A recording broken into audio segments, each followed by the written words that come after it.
Good morning. Let us now begin our discussion of Mahesh Dattani's plays. Mahesh Dattani is one of our major playwrights who wrote his plays entirely in English. A lot of his plays, he's known for many of his important plays, especially Final Solutions, Dance Like a Man, Bravely Fought the Queen, On a Muggy Night in Mumbai, Tara, 30 Days in September, and so on, where many of which have to do with urban life, and they revolve around certain questions of gender and sexuality and certain institutional sites of power that regulate gender and sexuality, especially the family, religion, and society at large. He was born in Bangalore to Gujarati parents, and he went to St. Joseph's School in Bangalore. He was also a graduate in history, economics, and political science, and he went on to pursue a career initially in marketing and advertising management. He also worked as a journalist until he settled down to become a full-time theatre professional. So he is now known to be one of our major actors, directors, playwrights, and writers. Let us first begin with his a very important play that he wrote called A Final Solution. Dattani earlier has also acknowledged the impact that a very important theatre figure called Alec Badamsi had on his plays. He was one of those major practitioners of theatre who appreciated his plays and also put up his plays under his own directorship. The other important figure was, of course, Mahesh Elkanchwar, whom Dattani considered to be the father of modern Indian theatre. And Dattani, in the preface to his collection of plays, also acknowledges the fact that he has the privilege of writing in English, the fact that he belongs to a middle class family and he wrote in English, and he realizes the privileges, the international attention that he has derived as a result of his socioeconomic position. He has also met with a lot of hostility, with a lot of challenges from society at large on the fact that perhaps some people charge him with the fact that his plays do not reflect working class lives, that they're largely mostly about middle class lives in cities. But then he also defends his position by saying that creativity cannot be limited by one's or cannot be identified or reduced to one's class position. That one should have the right to be able to reflect the realities of his own socioeconomic background and his own time and place. And so in The Final Solutions, which is a reflection of communal violence and hostility in the country, you have a very interesting chorus, an anonymous chorus that acts in the play, that performs in the play.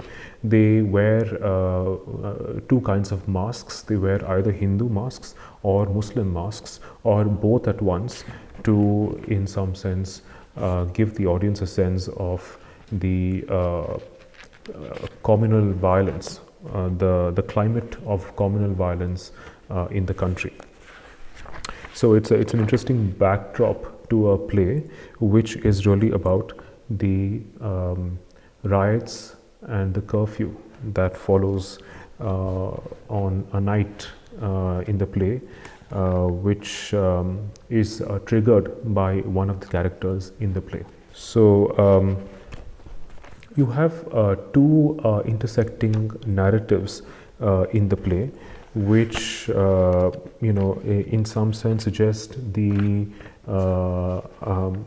fact that communal prejudice, the kinds of prejudices that, let's say, Hindus have against Muslims, has not changed, right, over decades. Right? And one of the ways in which the play does it is through the character of Hardika, who is interchangeable with the character named Daksha.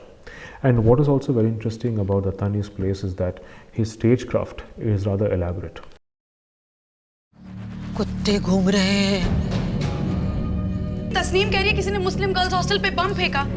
अरे बम फटा भी, आग लग गई, building गिर गई, कुछ हुआ क्या? तुम्हारी दोस्त ज्यादा ही डर गई।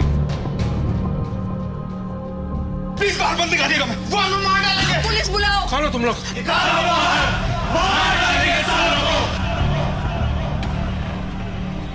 क्या चाहते हैं ये लोग? अरे हमें मार डालना चाहते हैं, इतना मेरी जात समझते आप? इन्होंने जरूर कुछ किया होगा। नहीं, हमने कुछ नहीं किया, हमारा यकीन करें। तुम लोग यहीं थे जब ये सब शुरू हुआ, दंगा? झूठ मत बोलो। तुम कहना क्या चाहती हो? ये उनके भाड़े का टट्टू है, किनका? उन्हीं पार्टियों का। वो इससे और इसके जैसे लोगों को बुलाते हैं दंगे शुरू कराने के लिए, पहला पत्थर फेंकने के लिए। मुझे नहीं मालूम था जेल जाने के नाम पे तुम्हें इतनी हंसी आएगी। आपको क्या लगता है मैं यहाँ तक कैसे पहुंचे? अरे उन्हीं की वैन में बैठकर आप मुझे दंगाइयों के हवाले करेंगे? अरे मैं तो खुद एक दंगाई हूँ। आप तो मुझे मेरे अपने आदमियों से बचा रहे हैं। दरअसल आपको मुझसे नफरत इसलिए नहीं क्योंकि मैं एक दंगाई हूँ। आपको मुझसे नफरत इसलिए है क्योंकि मैंने आपकी पोल खोल दी। आप जितना लिबरल समझते हो ना अपने आप को, उतना हो नहीं। तुम मुझे कितना भी नीचे दिखाने की कोशिश करो, ये बात झूठ नहीं हो सकती कि तुम दंगा फैलाने वाले लोगों में से हो। दंगाई हो तुम, नीच।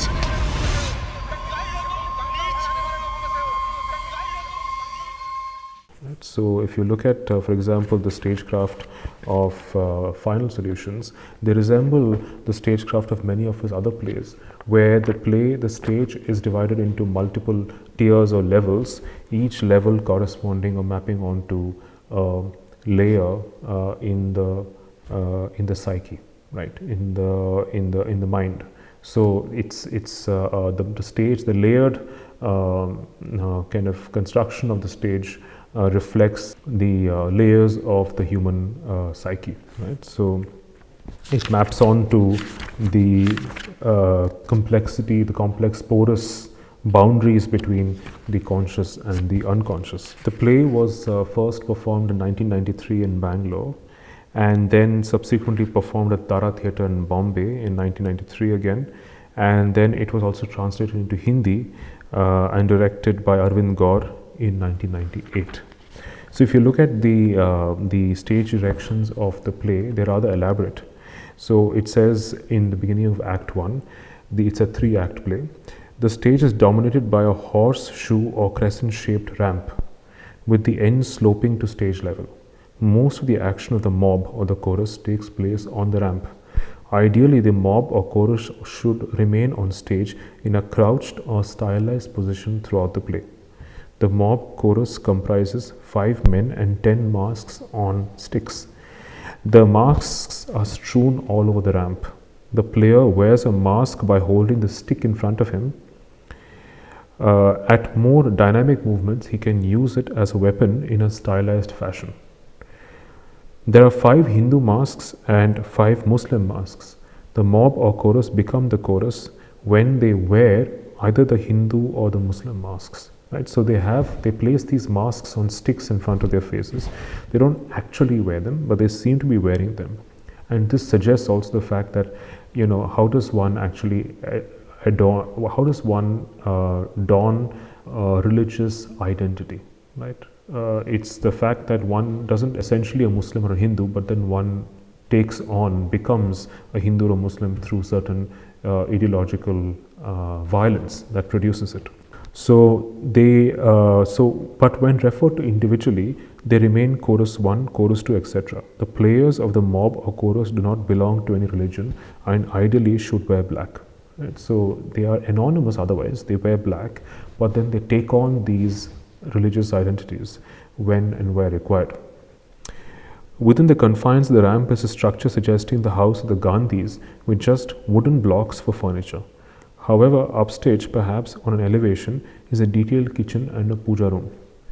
On another level is a room with a roll-top desk and an oil lamp converted to an electric one, suggesting that the period is the late 1940s. Right? So the upper layer is suggestive of an earlier world from the 1940s, just before and after independence. This belongs to the young Daksha, who is in fact the grandmother, also sometimes seen as a girl of 15. Right, so the play constantly oscillates between the time when the grandmother was young, a young girl of 15, and to the time later on when she's an old woman. There are several instances when Hardika, the grandmother, and Daksha, the young bride, are on this level at the same time, although they are the same person. Hardika should be positioned and lit in such a way that the entire action of the play is seen through her eyes. When the play opens, Daksha is reading out what she has just written in her diary. Hardika is seated, motionless on the same level. Right? So the entire play is through the perception of Hardika, the grandmother, who is looking back on her life as a young girl who had a Muslim, school friend, somebody who was a neighbor, somebody she grew up with, right? And so she has a Muslim childhood friend, and she's looking back on her life from her present position. So it may seem initially that not much has changed over the generations between her grandmother's time when she's grown old and the time when she was young, a young girl of 15, and 40 years later when she has turned old, right? So she is telling her secrets, her life, her past to the audience through her, by reading out her notes in the diary that she had maintained as a young girl. And even as she is reading out her diary, or even as there's a flashback of the young girl Daksha who is writing her notes in her diary, there are whispers and shouts of freedom from the mob and the chorus in the background. Right? And this continues throughout Daksha's speech, when she talks about how her father, Daksha's father, was a freedom fighter and who was very happy when the British left the country, but also had a deep hatred and resentment towards Muslims, and but is also glad that something called Pakistan was created where the Muslims could be sent away. And then she also loses her father during the freedom struggle, and she is convinced, or she's been told, that the Muslims are responsible for her father's death. Right? So she has a deep sense of prejudice, a deep-rooted sense of prejudice that she acquires as a young girl because she thinks her father has been killed by them. And she also has a deeply pious mother who worships Lord Krishna. And during a time when there were riots during independence, that she sees the idol of Lord Krishna in a house being destroyed by stones that are being thrown on the house, and so her house is being vandalized, and she sees the idol of Lord Krishna also being broken, and she wonders whether there's any power in the idol of Lord Krishna, or is it just a question of faith? Is it a question of blind faith? Right? Has she just placed a blind faith on an idol, or does the idol actually have or possess power? So she remembers losing an entire collection of records, of sound records, musical records of Shamshad Begum, Noor Jahan, Suraya, and so forth. So she regrets, she's remorseful at her loss, that she's lost an entire collection of records during the attack during independence. Then you have the mob of the chorus to the accompaniment of drum beats that are growing slowly. They wear Hindu masks, so they are behind the masks. They become more frenetic. The lines could be distributed and spoken individually or in groups. There's a definite counterpoint, right? So they wear Hindu masks and they take on the bloodthirsty, frenzied appearance of Hindu mobs who accuse Muslims of having destroyed the chariot, the rath of their lord, of the god, and of having stabbed a priest during a procession. Then chorus 4 and 5 continue to question, why should they? Why would they? It could have been an accident, while chorus 1 mutters, "No accident, no accident." And chorus 2 and 3 continue, "The stone that hit our God was no accident. The knife that slit the pujari's stomach was no accident." Soon they overlap and say it together. Right? So there's this constant reverberation of voices that on the one hand charge Muslims with having destroyed their chariot and for having destroyed their faith or challenged their faith, for having stabbed their priest. But then there's another chorus which wonders if it must have just been an innocent accident. Then there are other choruses that are violent and aggressively demanding that Muslims be driven out of the country. So the chorus gradually becomes an unruly mob that's crying out for blood. Then there is a shift to the living room of the Gandhis, Ramnik Gandhi and his family. And Ramnik Gandhi and his daughter pride themselves in their secular and liberal credentials. We get to know that Smita's friend Tasneem, a Muslim girl called Tasneem, the Muslim girls' hostel where she lived was bombed, right, during the riots. And Smita is concerned about her friend's welfare. And then she learns that she and the other girls have been trapped inside the hostel. And the matron has called for the police, but no one has come to rescue them. They believe that it was a homemade soda bottle bomb that caused the destruction in the hostel. And then she tries to call Tasneem's parents in Jeevnagar to tell them to come and fetch her. But she's unable to get through on the phone. And then Ramnik is not sure he's skeptical whether it was really a soda bottle bomb that destroyed the hostel, because they're unable to find any remains of the bomb. And so he suspects whether any particular person may have been paid or volunteered to actually create riots between Hindus and Muslims. He wonders if it's the contribution, the role of some mischief monger who has tried to create or trigger communal riots between the two communities. Then they try to inform Tasneem's father of the bomb blast. And that's what Ramnik does. He has a conversation with Mr. Noor Ahmed, who is Tasneem's father, and tries to tell him that her daughter is trapped in the hostel after the bomb blast, but then the phone gets disconnected. I think the father disconnects the phone. Then there's again a relay of choruses that are again demanding revenge for the chariot, the God's chariot that has been destroyed, or for the priest who has been stabbed. And then they want revenge,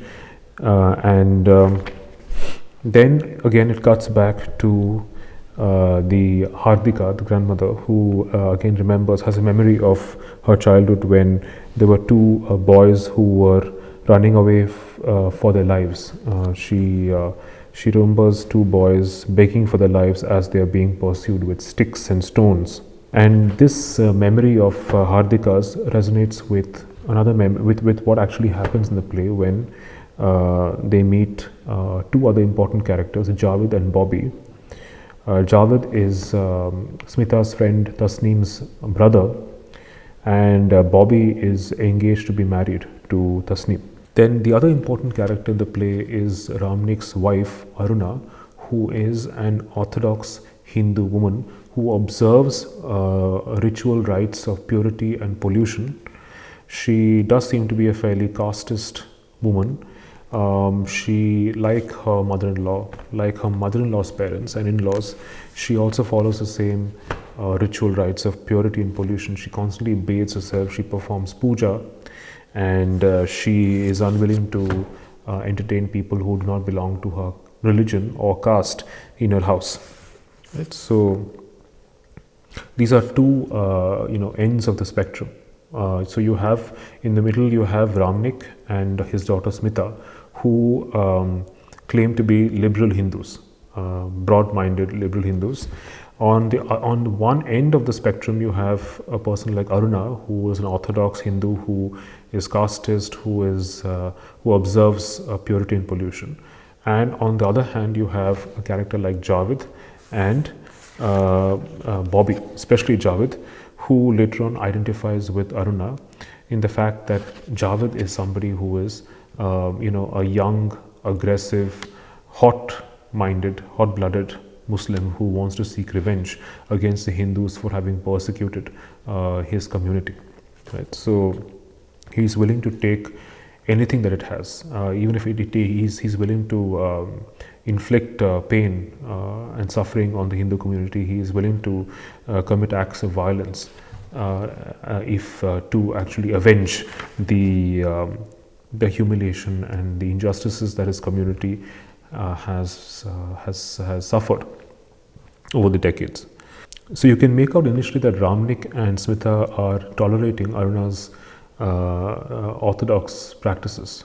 Right? So they are just willing to humor her religious piety, that she always wants to bathe first, she wants to wash the idol, she wants her daughter to she wants to inculcate all these values in her daughter. And then you have another stage direction in the middle of it, as Smita is undressing the idol of Lord Krishna and putting him to bed. The chorus whispers, "We are neither idol makers nor idol breakers." Aruna folds the clothes neatly and puts them away along with the jewels. She picks up the Bhagavad Gita and reads out in an urgent whisper. Smita joins in.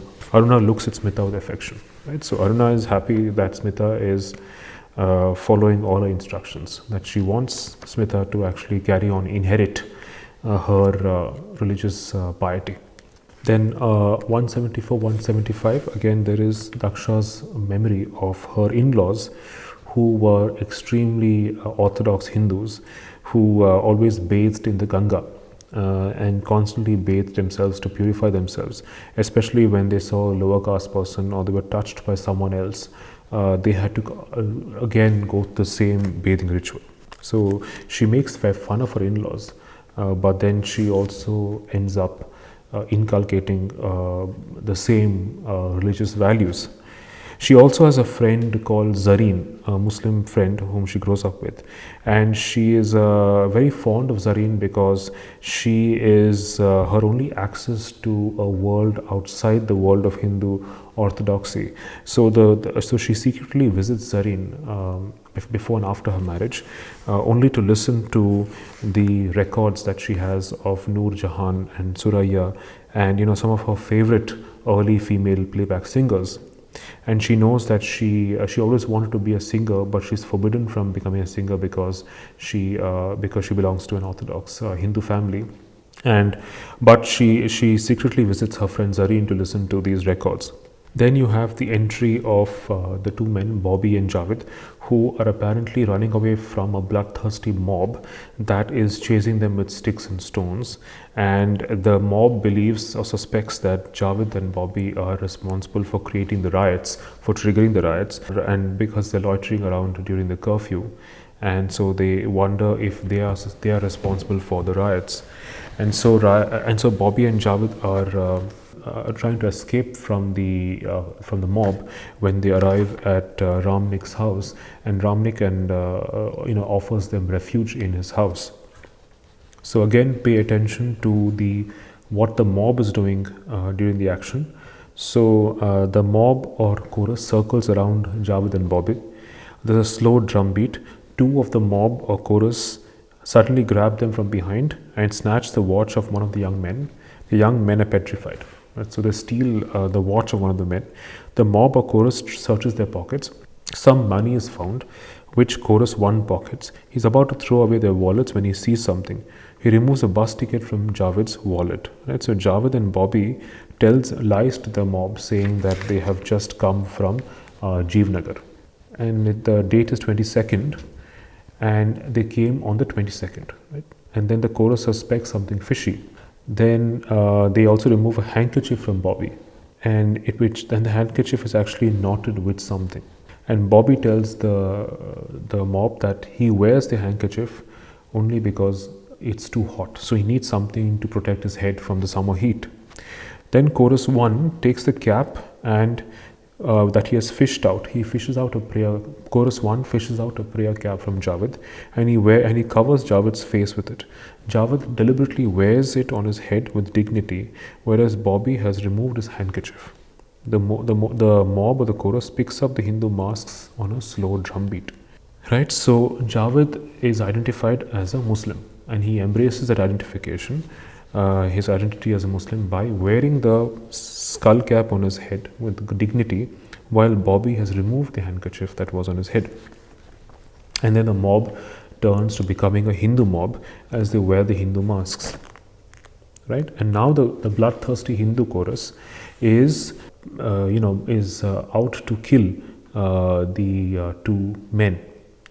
The young men come to the door of Ramnik and they shout for help, right, asking Ramnik to save them. Initially, Ramnik and Aruna hesitate. They're not sure they should open it. And even Hardika or Daksha thinks that there are some Muslim men who have come to attack them. So they don't open it. And Hardika keeps telling Hardika or Daksha, they accuse Muslims of having killed her father, right? So she doesn't want these men to be let into the house. Now two of the chorus have Muslim masks on. The Gandhis can simultaneously be seen in an animated discussion with the two men, right? So chorus 1 and 2 says, they hunt us down, they're afraid of us. This is the Muslim choruses. They hunt us down, they're afraid of us. They beat us up, we are few, but we are strong. They beat us up, they're afraid of us. They hunt us down, they want to throw us out. Then there's a cross cut, so there's a scene to the Gandhis, and the chorus quickly exchange the masks, and Bobby and Javed again beg the Ramniks to open the door because they're scared they'll be killed by the mob.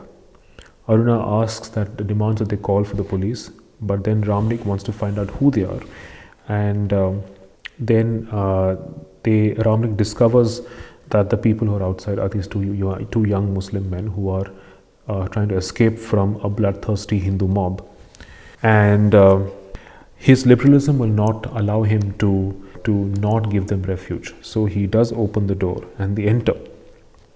So even the chorus accuses Ramnik of being a traitor for giving refuge to two Muslim men, but then Ramnik says that they've done no harm to anyone. There's no reason why I should not protect them. So he opens the door and they enter, and Hardika is reminded of one of the Muslim men she knew as a child when she sees Javed. Right? And so she thinks that Javed is the same person from her past who has come to attack them. So she's suspicious of Javed. She doesn't know if he is a sincere or genuine man. After they enter, Aruna, tries to be civilized to them, although she is very uncomfortable with the idea of having strangers, that two Muslims in her house. And then she offers them a glass of water and places it before the two men, despite the fact that she is very uncomfortable with the idea of sharing the same glasses with men who are Muslims. So Aruna goes to the matka and quickly pours out water into two glasses and places them very delicately in front of the two men. They both quickly gulp down the water. Obviously they were thirsty. Aruna's aghast. She was sure they wouldn't drink. Then later on, Aruna holds the glasses with her thumbs and index fingers on the sides which have not been touched by their lips. She takes them away and keeps them separate from the other glasses. So initially the Ramniks are told that Javed and Bobby have been running away from the mob during the curfew because they are in search of Tasneem.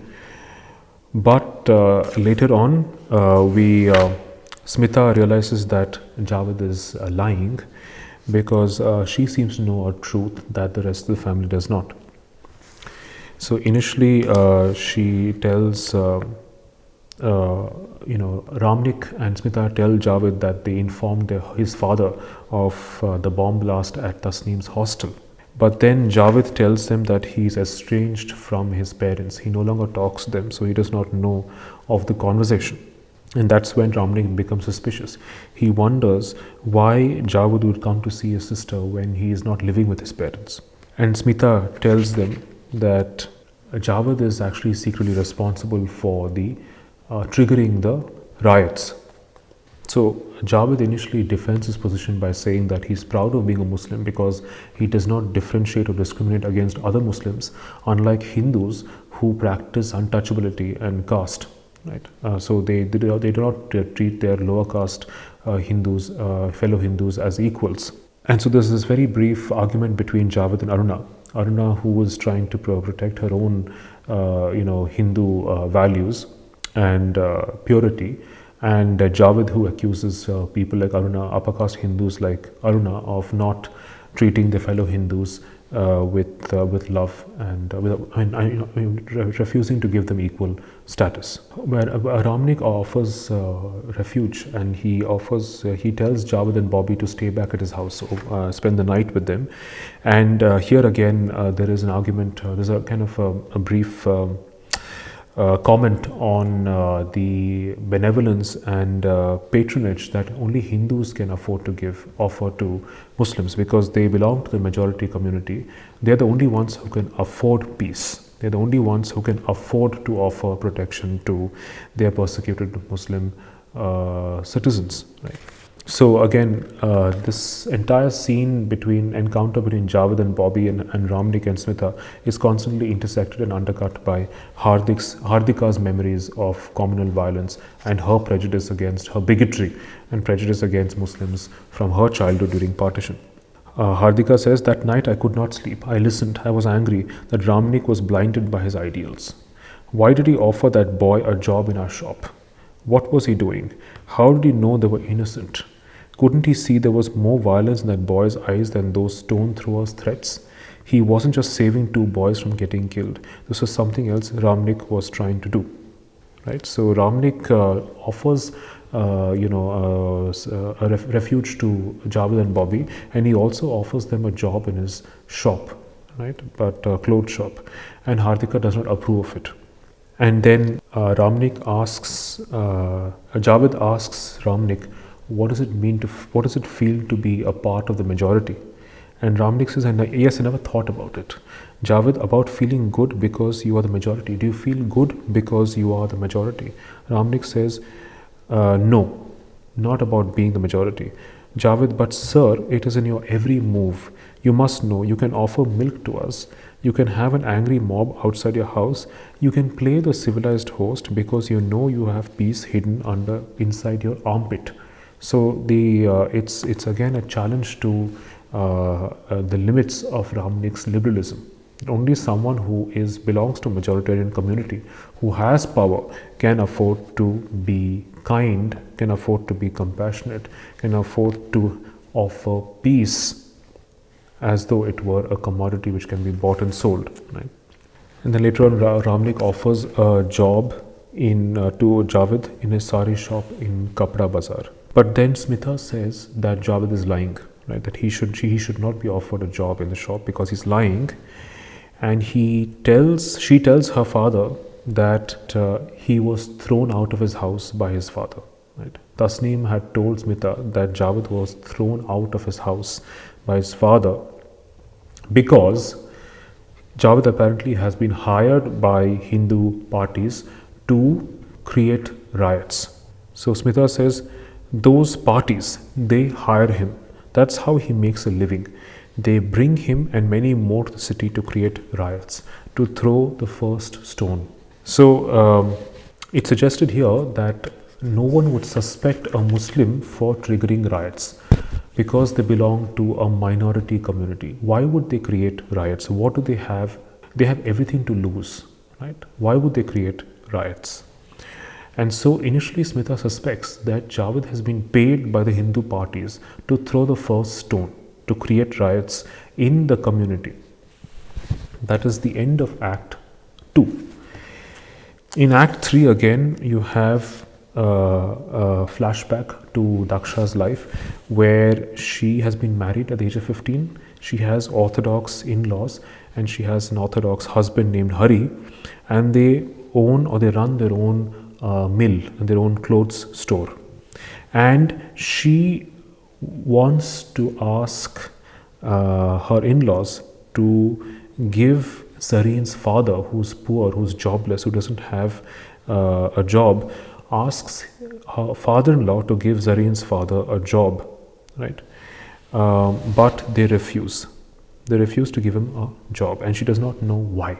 So we don't know initially what has happened. Later on, we get to know that Zareen's father, owned a shop that was burnt by, Hardika's in-laws in revenge during the partition, and then they offered to buy back the same burnt shop for a much lower rate. Right, so they destroy Zareen's father, and they destroy Zareen's father's shop, and they deprive him of his livelihood, his only source of income. And Hardika or Daksha is not aware of this at that point. Later, there's a crossfade again to the scene of the Gandhi's living room, and Javed tells Ramnik that he's paid thousands and lakhs for doing it, for triggering the riots. And so Ramnik obviously disapproves of Javed's violence, his greed, his corruption, and his violence. But Javed is unrelenting, right? He's defensive, and he says that it's people like you, he tells Ramnik, who drive me to a corner, and I have to turn to myself and my faith. I have a lot to thank you for. At least now I'm not ignorant of my history and faith, right? So he defends his faith, and he defends his entire community against the persecution of Hindus. But Ramnik does not approve of violence. He says, it is in you. How dare you blame your violence on other people? You have violence in your mind. Your life is based on violence. Your faith is based, and so on. But then he has to check himself, because he cannot accuse Islam of promoting violence, right? So the play really is about this struggle to distinguish personal relationships with people from ideological relationships with Muslims or Hindus that are based on hatred and violence, right? And so very often this distinction between personal relationships and ideological relationships cannot be sustained. It's a struggle to try and separate these two, to be able to, it becomes a test to one's own liberalism to be able to make and sustain a distinction between personal relationships with people and an ideological relationship with people based on their religious identities. So Javed says, you would have let the mob kill me. So Ramnik says, you cannot justify yourself for being a riot rouser, and Javed says, you would have let the mob kill me, and you wouldn't have minded if, pointing to Bobby, he had died as well. You don't hate me for what I do or who I am. You hate me because I showed you that you are not as liberal as you think you are. Right? So the point is, I have shown you the limits of your own liberalism. You don't hate me because of the fact that I'm a Muslim or because I am a rabble rouser. I'm a riot rouser, somebody who triggered the riots. And in stark contrast to Javed is Bobby. Bobby is someone who does not identify with his community, right? So he tells Ramnik later on, Bobby's talking about Javed, says he has changed. Believe me, he has changed. I don't want to defend him. If I defend him, you will say, aha, we know why he is saying all that. Pathetic. At one time in school, he was the hero, smart and cocksure. You take his anger and attitude very seriously, don't you? Ramnik, should I not? Bobby, it's funny how you can be emotional and irrational and yet appear smart, intelligent, and be taken seriously. Because you're convinced that you have all the answers and you urge people to accept your convictions. And they do. I always appeared stupid in front of Javed. He loved playing the hero with the neighborhood boys, and he was. A minor incident changed all that. There may have been others which Javed didn't talk about. I can't remember how it started. Oh yes, there was a cricket match. Not much of a match. We were playing cricket on our street with the younger boys. The postman delivered our neighbor's mail. He dropped one of the letters. He was in a hurry and asked Javed to hand the letter over to the owner. Javed took the letter and opened the gate. Immediately a voice boomed. What do you want? I can still remember Javed holding out the letter and mumbling something, his usual firmness vanishing in a second. Leave it on the wall, the voice ordered. Javed backed away, really frightened. We all watched as the man came out with a cloth in his hand. He wiped the letter before picking it up. He then wiped the spot on the wall as the letter was lying on, and he wiped the gate.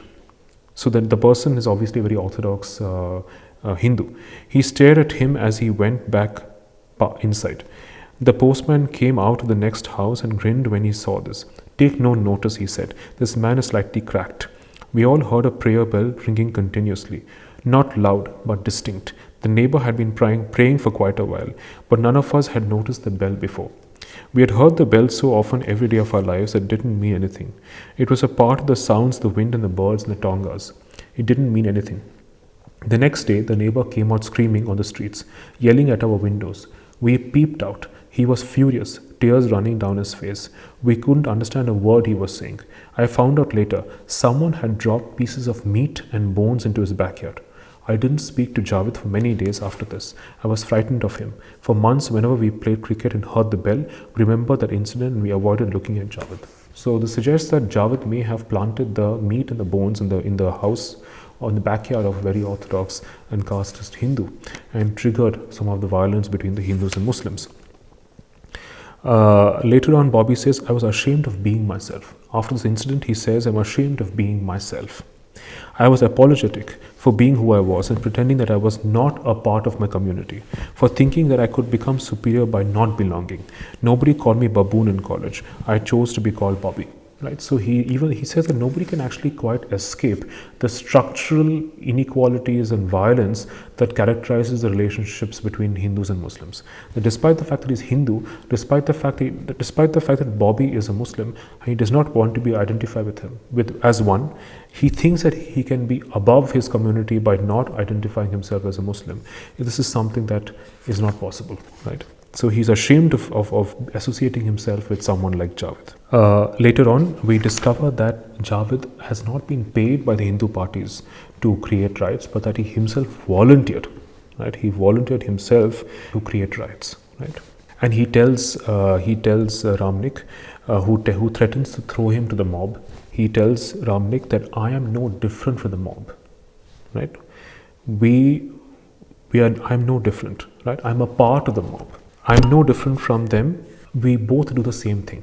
I'm someone who wants to seek revenge, who avenge the humiliations of the Muslim community by attacking Hindus. And the Hindus want to persecute Muslims because they think that this is a country only for Hindus. Right? So I do exactly what they do, but only on a different street. I was there on that street when the Rath Yatra came, and I did precisely that. I shouted. I had permission to do exactly what I had been asked not to do all my life. Raising my voice in protest, to shout and scream like a child on the giant wheel in a carnival. And then Javed goes on to tell Ramnik that he is disillusioned. He is deeply disillusioned. He has feelings of anger and frustration, but then now he feels alone. He hates himself for what he has done. Bobby would never come to the meetings that Javed was a part of, the Muslim gatherings that he was a part of. Bobby does not want to identify with a violent community. Javed seems isolated because he hates himself for what he has done. And then he later on tells Ramnik that anyone sitting at home, sipping tea and reading the newspapers will say that it is obvious that a minority would never start a riot. We are too afraid that it had to be politically motivated. Try telling it to 1,000 devotees swaying by their own religious fervor, united by their fantasies of persecution, constantly reassuring themselves that this is their land by taking out processions. So all the Muslims in some sense they're provoked to feel the need to create a holy war, a jihad, right? Which they believe is justified by the fact that they are persecuted by Hindus, who in turn ironically think they are being persecuted by Muslims, despite the fact that they are the majoritarian community, that they occupy a huge place, a position of power in the country, and they want to rule their land on the country on religious lines. Later on, we discover Javed's participation in the riots during the chariot Rath Yatra, the chariot procession, and we learn that he nearly killed the pujari, but he does not. Somebody else ends up stabbing the pujari. Right? So he stops short of committing that act of murder, which he does not do.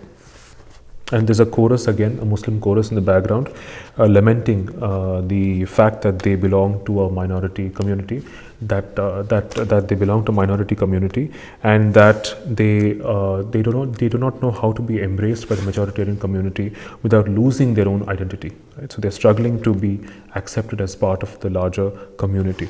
And later on, you have the other side of the spectrum, which is the encounter, the exchange between Aruna and Smita.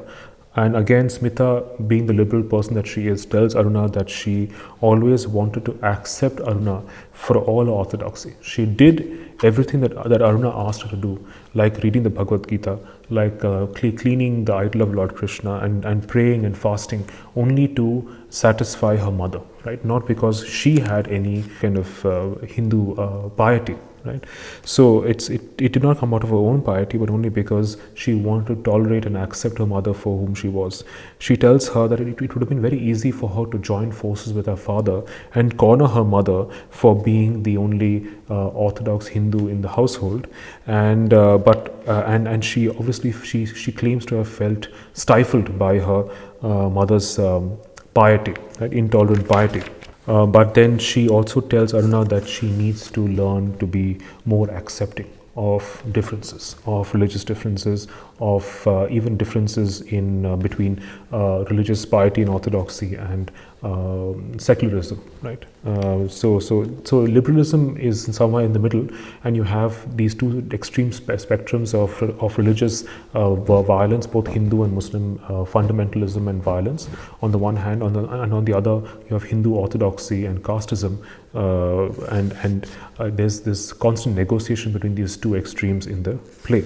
So and it's very interesting later on that Javed himself identifies himself with Aruna, right? He even tells Aruna that we are the same, right? That we are both in some sense not very different, right? You and me, we both feel pride. So if Aruna feels pride, a deep sense of pride at her own religious practices, her own religious values, Javed is proud of the fact that he is this Muslim rebel who wants to avenge the humiliations of his community by attacking the Hindus. And then later on, we also again, there's a flashback to Daksha and Daksha's in-laws, who are again unwilling to give Zarin's father a loan or a job. And later on, she discovers that it was Hari and her father-in-law who were willing to buy up the burnt up shop, the shop that they burnt, for an amount much lesser than what Zarin's father had demanded. And she's later on punished for her friendship, for her illicit friendship with Zareen. Smita, towards the end of the play, tells her mother that one can always create freedom no matter where one is. Right? It's the freedom of thought. It's the freedom of acceptance. It's the freedom of tolerance, but also embracing difference. Right? And that is the freedom that she believes that one can have no matter who one is or where one is. And as a test of the faith of Aruna, as a way of the meeting of these two extremes of religious orthodoxy on one hand, the orthodoxy of the majoritarian community, and the kind of communal violence between Hindu and Muslims on the other, the persecution of a minority by the Hindus. You have a scene in the play towards the end of the third act where Bobby holds the idol of Krishna in his hand, much to the shock and horror of Aruna, who's terrified and cannot bear the fact that her god has been polluted by Bobby's touch. But then nothing really happens. Nothing happens, and it becomes a test of Aruna's faith, right? That faith does not lie in intolerance, in persecution, but in being absolutely secure and comfortable with one's own religious credentials, with one's own faith, without being excluding others, right? Without being intolerant and casteist, right? And so it comes with a certain degree of of tolerance, which then preferably should then move on to a larger mode of acceptance and embracing. Right, so and Hardika also is, in some sense, her own. She has to question her own prejudice when she discovers through Ramnik much later on that the family shop, that her family, her in-laws, had actually burnt the shop and bought the shop from Zareen's father at half the price. Right, so I think by the end of the play, the characters that are are driven by religious zealotry, by religious prejudice and bigotry, are in some sense forced to unlearn many of the values that they have inherited, right? Many of the stories that they have overheard and transmitted on to the next generation, right? So they, in some sense, it's a process of unlearning and relearning what it means to be tolerant, what it means to be accepting. The play itself tests the very limits of liberalism, the benevolence, the patronizing attitudes of the Hindus towards Muslims, and that becomes a way of challenging the limits of liberalism by negotiating these different ideological positions, and by also trying to distinguish ideological positions, ideological relationships from personal relationships with people, and not being prejudiced to someone simply because they are Muslim or Hindu, or because they have committed or not committed certain acts of violence. So that is Maya Shatani's play, Final Solutions. Thank you.